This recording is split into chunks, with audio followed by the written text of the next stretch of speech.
Hi there.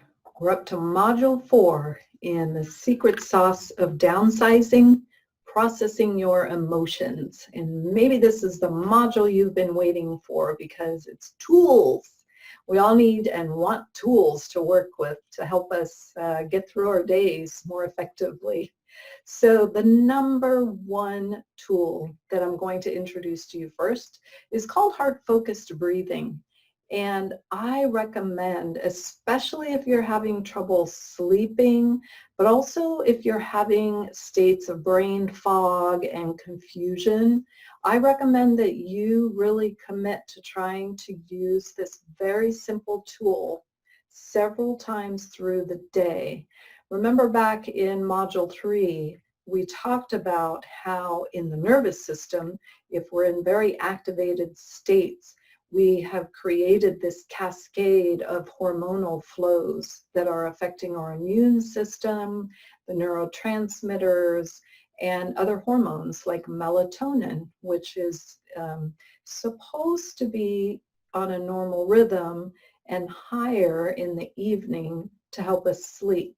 But when we are in stressful emotions, that cycle gets interrupted. So the way that you can shift that, number one, is to acknowledge and know where you're at any given time and what you're feeling, and then have some tools. So this heart-focused breathing tool, you can use starting from the morning and any time through the day that you feel like you need to just pause and breathe. And the power of this simple tool is that you change the physiology. In the moment that you do that, you can shift the physiology. So you begin backing out some of that nervous system activation. All right, so let's try it together. And many people find that it's helpful to bring their hand to their heart, maybe both hands, just to kind of realize, okay, I'm in my body having this experience and I'm not feeling so great right now. But let me just stay in touch with my body. So again, the other thing about it is people can close their eyes or keep their eyes open. Let me give you a couple of examples of when you may want to try both of those. If you're practicing and really trying to get comfortable with what heart-focused breathing is, you might want to do it at first with your eyes closed. But the key here is that it's a simple tool that you can use in the midst of a conversation that might be getting difficult for you. And I always recommend you keep your eyes open when you're in the midst of a difficult conversation. So again, if you're just learning it and practicing it, eyes closed, but as a rule, it's really meant to do with eyes open and on the spot, just calming of the nervous system. So one hand, both hands on the area of your chest, over your heart, somewhere here, and you're just bringing all of your attention and awareness to the area of your heart. So just do that now. Bring all of your attention and awareness to the area of your heart. And now you're just going to imagine, just create an imagination that the air is flowing in and out from this space.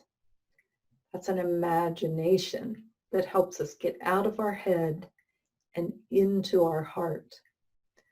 All right, so one hand over, both hands over. Try it with your eyes closed. Focus on that area of your heart. Imagine that the air is flowing in and out through your heart or chest area. It's helpful for some people to count to 4 on the inhale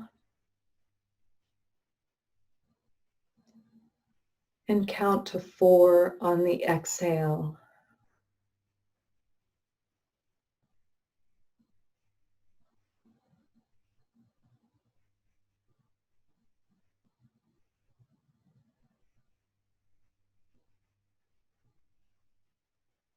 Very good. All right. And just notice, did you notice a shift just in practicing it there? And you do want to pay attention to that because that's what gives you the motivation to keep doing it. One of the things I notice for myself is that I hold a lot of tension right through here.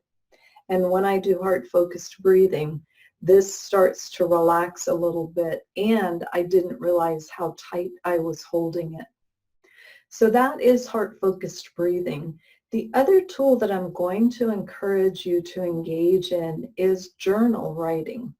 And on your handout, I gave you some prompts because sometimes if people are not used to journaling, it may not feel very comfortable or they may not know what to say.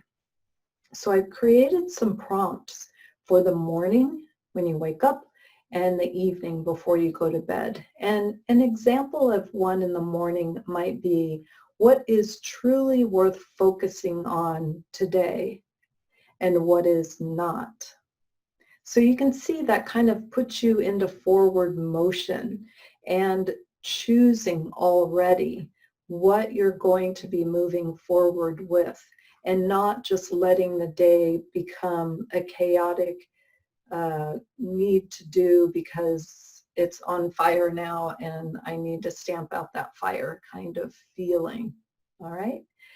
And then in the evening, you really want to have some kinds of feeling of gratitude, appreciation, or accomplishment, or a little bit of all three. So a question that I put in the prompts that might be helpful to help you write in the evening is, what do you most appreciate about your life right now? So I hope those two tools help you as you're continuing to move through this either planning stage, or if you're in action already with moving and packing. I hope these two tools help and shift the activity in your nervous system and help you stay more balanced and focused, able to make good decisions, and supporting your immune system and staying healthy through this process.